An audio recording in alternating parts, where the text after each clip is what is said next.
Hi everybody. Oh my god, it's been so long since I did a video. Um, I just haven't been feeling it.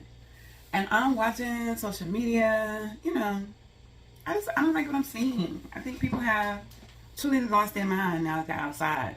We got billionaires getting in submarines controlled by gaming system remotes.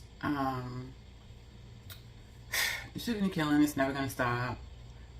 Most recently, we had a situation, I think it was Chicago, where the 14-year-old killed the mother's assaulter. And I reserved my judgment for that because for me, it was the angle of the video.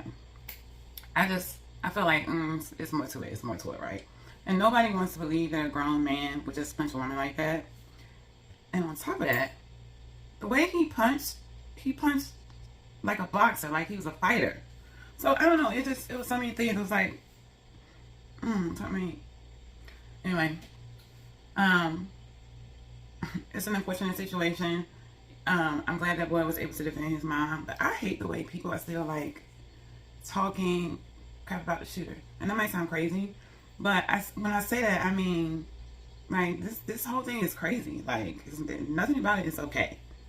This man is lost. We need to talk about why would he do something like that. Like, and now his family is still celebrating him and making t-shirts. Like, yeah, it's crazy. This is what we're dealing with. I mean, it's not something to talk about. It's quite frankly, it's ridiculous.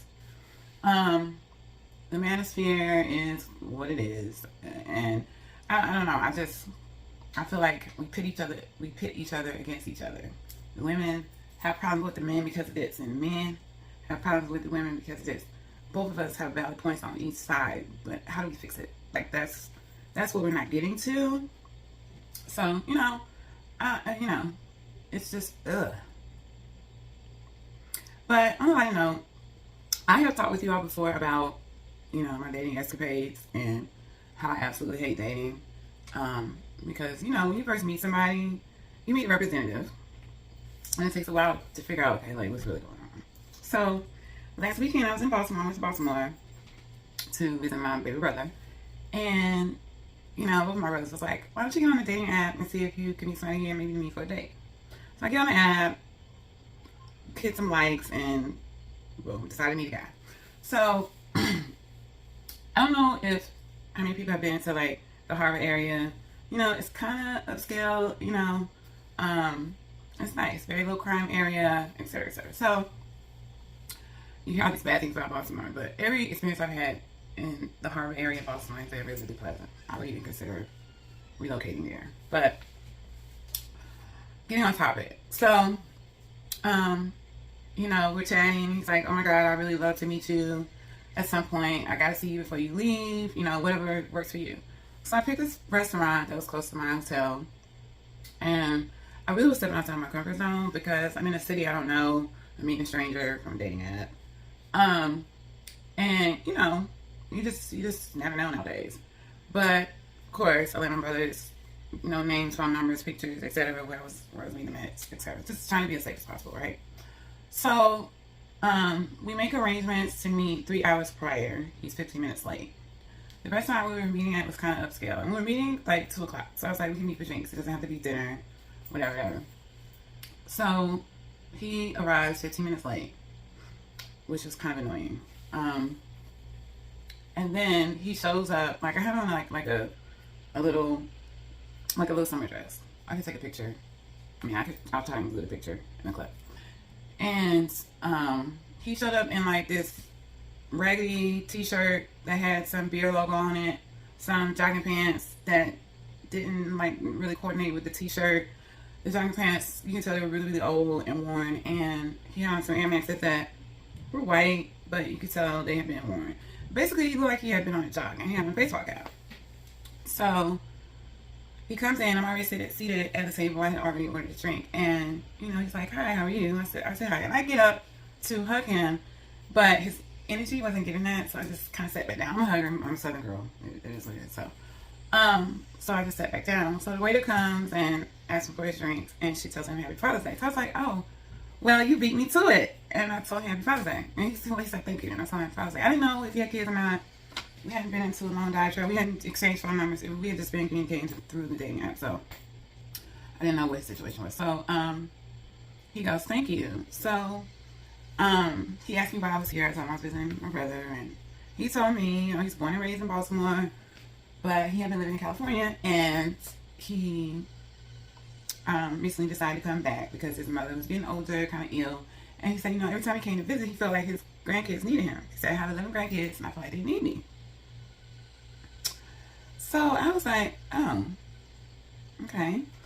So I said, well, you know, he works in construction. He's had some issues, like, with getting his stuff transferred from companies. I said, well, what are you looking for in a woman? And he was like, what do you mean? So I'm like, in my mind, I'm thinking, okay, well, you work construction. You have a mother that's ill, and you came here to assist with your 11 grandkids who need you. Mind you, you know, of course, I know these 11 grandkids got mom and dad, but if they need him, something's missing, right? And, you know, you work 8 hours a day, minimally, right? You know, you eat, you sleep, you go check on your mom, you're adding 11 kids into the equation. Where does the woman fit into that? And what, and in what capacity? You know what I'm saying? Are you looking for a step grandmother for 11 kids? So, you know, I'm not being judgmental by any stretch of the imagination. But that wouldn't fit with what I desire for me. I don't have any kids. And that would be too much for me. And that's not judgment. That's just, this is your life situation. This is my life situation. That doesn't fit into what I desire to be a part of. So, of course, after the day, my brother was like, how'd it go? I told him this. Told him, you know. So one of my brothers was like, well, Felicia, was he attractive? Did you find him, were you attracted to him? And so I was like, well, I'm going to say no, because the fact that I have to think about it, it's probably like, you know, indicative, right, of what it really is. And he goes, well, you know, it's not all about looks. Sometimes, you know, the most unattractive people can be the best. You know, you gotta say more. So, listen, to each his own, but it needs to be a natural attraction, okay? And to me, it is not necessarily all about looks, because I love a confident man. I love an assertive man. I love a man that makes a decision. You know, I like a man's man. But, so, and it is not all about looks, but there has to be an attraction. I don't know if that makes sense. But after that dating experience, it made me wonder, at one point during the day, I almost felt like I was interviewing him. Like, I know he wasn't prepared for the type of questions that I asked him, but I don't, you know, I date with intention. I always have, actually, since I was in my 20s, right? I don't need to meet up with men just for free meals. Like, I don't. So, if I'm meeting you to talk to you, get to know you, I want to know who you are. I want to know what you got going on. Like, how would what I have going on, what you have going on, work for each other? Do we share common interests? Those things are important to me. And it seemed like that was something that he hadn't considered or thought about. And it's maybe 1 or 2 guys think about that when they're dating, or is it just this, she's cute, let me bed her, and then we'll figure everything else out. I know all men are not like that, but inquiring minds want to know. I really want to know. Yeah, so I'm going to keep it short, like I always do. But chime in. Let me know what you think. If you want to send me an email to, you know, on a topic that you may want me to talk about, hit me up. I have my email and my information. And yeah, we'll go from there. I know it's been a while. Thanks for those few subscribers that I do have. I really do appreciate you, even though I rarely post. But yeah, have a great day and have a wonderful weekend.